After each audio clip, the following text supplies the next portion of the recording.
Delight IAS पर आप सभी का एक बार फिर से बहुत बहुत स्वागत है। एक कल काफ़ी दुख की खबर निकलकर सामने आई है। तुर्की और सीरिया में भूकंप से एक व्यापक पैमाने पर तबाही देखने को मिली है ना। अभी तक का जो अपडेटेड आंकड़ा है वो ये बता रहा है कि लगभग 5,000 लोगों की जान जा चुकी है। बट अगर कई अनुमानों के अकॉर्डिंग आंकड़ा लगाया जाए तो ये बताया जा रहा है कि यह लगभग 20,000 के आसपास है। ठीक है, तो इतने ज़्यादा लोगों की जान चली गई है तुर्की में भूकंप को लेकर। क्या हुआ, पूरा मुद्दा, पूरी कहानी जानने का प्रयास करेंगे। देखिए, बेसिक चीज़ें भी देखेंगे। सबसे पहले देखेंगे तुर्की में भूकंप क्यों आया है, क्या चीज़ें हैं, और साथ में थोड़ा सा भूकंप की बेसिक चीज़ों को लेकर भी हम लोग क्लैरिटी कर लेंगे, ताकि अगर एग्जामिनेशन में भूकंप को लेकर चीज़ें पूछी जाती हैं तो क्लियर हों। साथ में देखिए, अमेरिका में लेकर भी एक चीज़ कही जा रही है कि शायद अमेरिका में भी एक बहुत ही भयानक भूकंप आ सकता है। और आप लगातार कई दिनों से देख रहे हैं कि दिल्ली में भी भूकंप की चाहे कम तीव्रता के झटके आ रहे हैं, लेकिन दिल्ली भी कम संवेदनशील क्षेत्रों में शामिल नहीं है। तो चिंता की बात दिल्ली के लिए भी है। तो हमें क्या सीखने की ज़रूरत है, क्या हम कर सकते हैं, इन सब मुद्दों को लेकर एक गहराई से चर्चा हम लोग करने जा रहे हैं। जल्दी से देखिए भाई, सबसे पहले मैं आपको बता दूं, देखो तुर्की और सीरिया ने ना बहुत ही खतरनाक भूकंप, क्योंकि आप इसकी तीव्रता देखिए, है ना, 7.8 की तीव्रता से अगर कोई भूकंप आता है तो उसके विनाश का अंदाज़ा आप लोग लगा सकते हैं। क्योंकि भुज में जो भूकंप आया था वो लगभग 7.6 की तीव्रता थी उसकी। तो आपको पता होगा कितना विनाश हुआ था भारत में भी, गुजरात में। तो उसके अलावा आप देखिए कि आज की जो अपडेटेड न्यूज़ ये बता रही है, देखिए कल तो 3 झटके आए थे भूकंप के वहां पर, बट सुबह से आज मंगलवार को ये बताया जा रहा है कि लगभग 2 झटके और आए हैं, जिनकी तीव्रता हालांकि कम है, बट जो सीक्वेंस है, जो फ्रीक्वेंसी है अर्थक्वेक की, वो कम नहीं हो रही है। यह 5वीं बार है पिछले 24 घंटे में जिसे तुर्की में भूकंप के झटके महसूस किए गए। और मैंने आपको बताया कि लगभग 5,000 का आंकड़ा ऑफिशियल अभी तक दिया गया है, बट इससे कहीं ज़्यादा अनऑफिशियल आंकड़ा है। अब जल्दी से देख लीजिए तुर्की में भूकंप क्यों आ रहा है, या क्यों बार बार तुर्की में ही भूकंप आते हैं, है ना। अभी हालांकि देखा जाए, जिस लेवल का भूकंप अभी आया है ना, तो इससे पहले इसी तीव्रता का भूकंप 1939 में तुर्की में आया था, जब व्यापक पैमाने पर तबाही हुई थी। 100 साल बाद लगभग आप देखेंगे तो फिर से ऐसा थोड़ा सा ज़्यादा भयंकर लेवल का जो है भूकंप आया है। चीज़ें देखिए कहाँ हैं। देखिए, सबसे पहली चीज़ क्या है कि इसकी जो टेक्टोनिक लोकेशन है ना, जो तुर्की की स्थिति है, विवर्तनिक अवस्थिति है, मैं एकदम मैप में चीज़ें क्लियर भी कर दूंगा, अभी के लिए पढ़ लो, है ना। देखिए, जो 15 प्रमुख स्लैब्स हैं, आपको पता है प्लेट्स होती हैं, टेक्टोनिक प्लेट्स जिन्हें हम बोलते हैं, मूव करती रहती हैं जो इधर उधर, उसके बारे में भी बात करेंगे। देखिए, ये जब जो प्लेट्स होती हैं, जो कई तरह की प्लेट्स हैं, इनके बीच की जो सीमा है, जैसे ये सीमा है, तो इसको बोलते हैं फॉल्ट, है ना। इन फॉल्ट के चलते कई बार क्या होता है, इनके बीच में फ्रैक्चर हो जाता है, और अगर यहां पर कोई भी गतिविधि होती है तो वो भूकंप का कारण बन जाती है ना। तुर्की का लगभग 95% क्षेत्र जो है भूकंप के प्रति संवेदनशील है, और एनाटोलियन टेक्टोनिक प्लेट्स पर तुर्की स्थित है, जो कि यूरेशियन और अफ्रीकी प्लेटों के बीच में स्थित है। अभी समझ लेते हैं चीजें, आप लोग को क्लियर हो जानी चाहिए मैप से। देखिए भाई, सबसे पहले यहां पर देखो आप, यूरेशियन प्लेट है ये, ठीक है, और यहां पर ये मैंने अभी बोला ना कि अनातोलियन प्लेट्स पर कंप्लीटली तौर पर तुर्की स्थित है। नीचे देखेंगे तो यहां पर अफ्रीकन प्लेट दिखेगी आपको, यहां पर अरेबियन प्लेट्स दिखेगी, और यहां पर ये नॉर्थ अनाटोलियन फॉल्ट है, और ये ईस्ट अनाटोलियन फॉल्ट है। समझ लो जल्दी से कहानी। देखो, ये सब प्लेट्स हैं। अब कई बच्चों के मन में चल रहा होगा कि प्लेट्स क्या होती हैं। देखिए भाई, कुछ नहीं है, धरती जो है कई प्लेट्स में बटी हुई है। अगर आप नीचे देखेंगे, इसका जो क्षेत्र है, ये प्लेट्स जो है ना, जैसे प्लेट टेक्टोनिक्स थ्योरी आप लोगों ने पढ़ी हो, ये प्लेट्स ना मूव करती रहती हैं, है ना, इधर से उधर, नॉर्थ से साउथ, और ये सब मूव करती है। तो इनका, अब देखिए, कोई 2 ऑब्जेक्ट अगर मूव कर रहे हैं तो आपस में टकराएंगे भी, तो ये प्लेट इस पर चढ़ेगी भी, हो सकता है ये चढ़े, जो भारी होगी वो ज्योग्राफी के प्रिंसिपल है, आप लोग भूगोल में पढ़ते होंगे। तो जैसे ही टकराव होता है तो वहां पर क्या होता है, कोई ना कोई फॉल्ट बन जाता है, और फॉल्ट बनेगा ना तो नीचे से एनर्जी रिलीज होती है, वही एनर्जी जो है भूकंप का कारण बनती है। अब देखिए, प्लेट्स आप लोगों ने देख ली। अब तुर्की देखिए, यहां पर एक तो यहां पर फॉल्ट बन रहा है, जिसको क्या बोलते हैं, नॉर्थ एनाटोलियन फॉल्ट, और एक यहां पर फॉल्ट बन रहा है अरबियन प्लेट और ये एनाटोलियन प्लेट के बीच में, इसको बोलते हैं ईस्ट एनाटोलियन फॉल्ट। अभी यहीं पे आया है कहानी। यहां पर देखिए, ये देखिए आप, देखिए ये जो पहला भूकंप आया ये गाजियानटेप प्रांत है तुर्की का। यहाँ पर लगभग 16 किलोमीटर नीचे बताया जाता है कि जो भूकंप का केंद्र था, है ना। तो यहाँ पर लगभग 7.5 का यहाँ पर 7.8 मैग्नीट्यूड का जो है भूकंप आया। फिर दूसरा जो है 7.5 का आया था ना। तो पहला अगर आप देखेंगे तो काफी डेंजरस था, इसी से सबसे ज्यादा नुकसान हुआ है।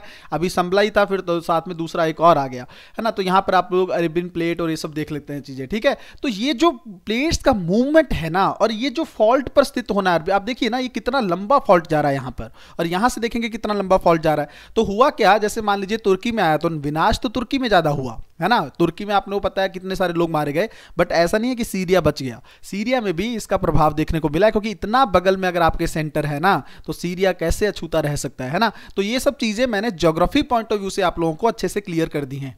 अब जल्दी से थोड़ा सा देख लो भूकंप क्यों आता है। देखो पृथ्वी का कंपन है ये, मैंने आपको बताया, और ये नेचुरल घटना है। वैसे मानवीय घटना से भी आ सकता है, जैसे हम लोग परमाणु विस्फोट वगैरह करते हैं ना, उससे भी कई बार ऐसी चीजें देखने को मिलती हैं। जैसे मानव प्रेरित भूकंप में जो आते हैं वो इसी तरह का होते हैं। कोई विस्फोट हम करते हैं तो कहीं ना कहीं पर प्राकृतिक चीजें हिल जाती हैं। अब पृथ्वी के अंदर से ऊर्जा निकलती है ना, तरंगे उत्पन्न होती हैं जो विभिन्न दिशाओं में फैलती हैं। आपने पढ़ा होगा पी वेव्स, एस वेव्स, ये सब पढ़ी है ना ज्योग्राफी में। वो सब तरंगे चलती हैं और जो ज़्यादा डेंजरस करती हैं, तेजी से लोग मूव करती हैं और कहीं ना कहीं पर धरातलीय स्तरों को नुकसान पहुंचाने का काम करती हैं, है ना। भूकंपीय तरंगे कहते हैं इनको, भूकंप से उत्पन्न। इनको जो है सिस्मोग्राफ में मापा जाता है ना। देखिए मैं आपको एक जनरल कॉन्सेप्ट पहले भी बता चुका हूं, फिर से जल्दी से बता देता हूं ब्रीफ में। देखो प्लेट्स है ना, अब जैसे मान लीजिए भारत की जो आप देखेंगे तो इंडियन प्लेट जो है यूरेशियन प्लेट की तरफ अब आगे बढ़ रही है ना, लेकिन नीचे घुस रही है। अगर आप देखेंगे जो है यहां पर जो हिमालय का क्षेत्र है भारत का, वहां पर भी आप देखेंगे भूकंप किस तरह से आते हैं। तो वो दोनों प्लेट्स के जो मिलन का क्षेत्र होता है वहां पर फॉल्ट बन जाते हैं और वहीं पर भूकंप आने की संभावना ज्यादा होती है, ठीक है। ये चीजें देख लीजिए। तो अब आगे क्या है कहानी, देखिए भाई पीएम मोदी जो हैं भारत के प्रधानमंत्री, इन्होंने इस चीज को लेकर दुख जताया है। बनता भी था, क्योंकि भारत जो है ये मानता है कि वसुदेव कुटुंबकम। अब क्यों मैं ये बात कह रहा हूं, क्योंकि देखो पिछले कई आर्टिकल्स हम लोगों ने डिस्कस किए हैं जिसमें तुर्की ने ना भारत का समर्थन नहीं किया है।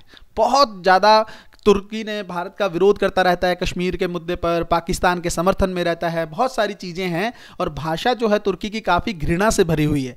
फिर भी भारत ने कहीं ना कहीं पर मानवता का परिचय देते हुए कल भारतीय प्रधानमंत्री ने इसको लेकर ट्वीट कहा, और उन्होंने कहा कि देखिए जो भूकंप आया है उसको कहीं ना कहीं पर वो संवेदना व्यक्त करते हैं पीड़ित परिजनों को लेकर, और साथ में मदद के लिए भी। अभी आप सोचेंगे, देखिए भारत बहुत एक्टिव हो चुका है मदद के लिए, ठीक है। एनडीआरएफ की टीमें वगैरह कुछ लगभग 100 कर्मी जो हैं, और साथ में मेडिकल सपोर्ट्स भारत ने जो है तुर्की को प्रोवाइड करनी शुरू कर दी है। तो कहीं ना कहीं पर भारत जो है अभी दुख की घड़ी में तुर्की के साथ खड़ा हुआ प्रतीत होता है। अब देखिए एक जो नया अनुमान लगाया जा रहा है कि अमेरिका भी अभी बच नहीं सकता है, क्योंकि जो ये कैलिफोर्निया वाला जो सिटी है ना अमेरिका की, यहां से आप देखिए यहां पर सैन एंड्रियाज फॉल्ट है। ये दुनिया का सबसे खतरनाक फॉल्ट माना जाता है। देखिए यहां पर भी दो प्लेट्स हैं, देखिए यहां पर पैसिफिक प्लेट आपको दिखेगी, नॉर्थ पैसिफिक, और यहां पर आप देखेंगे नॉर्थ जो अमेरिका वाली जो प्लेट है, नॉर्थ अमेरिकन प्लेट है, ये वो है ना। तो अब इन दोनों के बीच में भी कहीं ना कहीं पर घर्षण चल रहा है, दोनों के बीच में टकराव जारी है। तो यहां पर भी एक बहुत बड़ा फॉल्ट बन चुका है। अगर अमेरिका ने स्टेप नहीं उठाए, देखिए प्राकृतिक चीजों को हम नहीं बदल सकते हैं, बट हम उससे पहले की तैयारी कर सकते हैं कि इस तरह के घर, जैसे लकड़ियों के घरों का ज्यादा इस्तेमाल करना, ताकि ज्यादा नुकसान ना हो, है ना। थोड़ा सा भूकंप को लेकर तैयारी की जा सकती है, जैसे जापान ने अपने आप को प्रिपेयर किया है।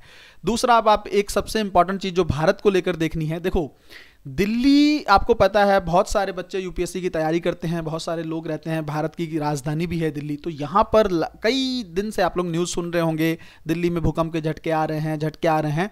हालांकि अब देखिए कुछ किया ज़्यादा जा नहीं सकता है, एकदम से दिल्ली की जो बसावट है उसको तो ज़्यादा चेंज नहीं किया जा सकता, बट आने वाली जो हम लोग जो स्थापत्य हम तैयार करें वो इस तरह का करें कि दिल्ली को सेंटर में रखना होगा। क्योंकि देखिए दिल्ली में क्यों भूकंप की चीज़ें ज़्यादा चिंताजनक है, देखिए हिमालय की तलहटी में स्थित है ये। सबसे पहली चीज समझ लो, मैंने पूरा कंटेंट यहां पे लिख दिया है ताकि इसको लेकर सवाल आए तो एकदम क्लियर होनी चाहिए चीजें आपकी, ठीक है। मैंने आपको बताया जो इंडियन प्लेट है ना, वो यूरेशियन प्लेट से टकरा रही है ना, और नीचे जा रही है। जो प्लेट ज्यादा भारी होती है वो नीचे जाती है, बस इतना समझ लो, है ना। तो इससे क्या होता है, जिसकी डेंसिटी ज्यादा होती है वो नीचे चली जाएगी और जो प्लेट है वो ऊपर आती रहेगी। तो इंडियन प्लेट नीचे जा रही है।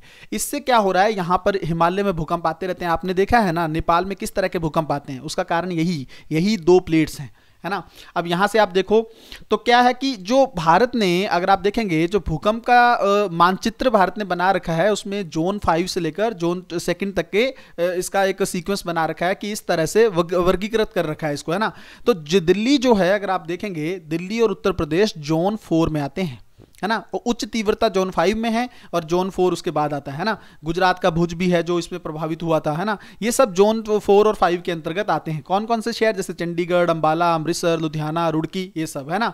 अब देखिए सबसे इंपॉर्टेंट चीज क्या है कि दिल्ली में 3 फॉल्ट हैं। यहां पर देखिए सोहना फॉल्ट लाइन है, एक मथुरा फॉल्ट लाइन है और दिल्ली मुरादाबाद फॉल्ट लाइन है। इसको अच्छे से नोट करके रख लीजिएगा, ये इंपॉर्टेंट। अब 3 फॉल्ट लाइन अगर जिस दिन ये एक साथ एक्टिव हो गए, उस दिन आप सोच लीजिए 7.5 तीव्रता का भूकंप दिल्ली में आएगा। और सिचुएशन क्या हो सकती है, क्योंकि दिल्ली इतना ज्यादा घनत्व है ना, इतने ज्यादा लोग रहते हैं यहां पर, और दिल्ली की इमारतें अगर आप देखेंगे ना तो बहुत डरावनी इमारतें हैं, है ना। किस तरह से बहुत पुरानी इमारतें बनी हुई हैं। बात डरने की नहीं है, बात रियलिटी को जानने की है कि चीजें देखो, कल को अगर दिल्ली में ऐसा कुछ होता है तो कहीं ना कहीं पर बहुत भयानक नुकसान होगा भारत में, है ना। तो हमें कहीं ना कहीं पर यह ध्यान रखना है कि हमें इसको लेकर प्रिपेयर रहना है। सरकार को यह प्रयास करना चाहिए कि दिल्ली को लेकर थोड़ा सा एक्शन प्लान हम लोग पहले से प्रिपेयर करें। सरकार करती भी रहती है अपने लेवल पर वर्क, बट कहीं ना कहीं पे देखो, ये तो अब जिस दिन डिजास्टर आएगा ना उस दिन ही पता चलेगा कि चीजें क्या रहेंगी।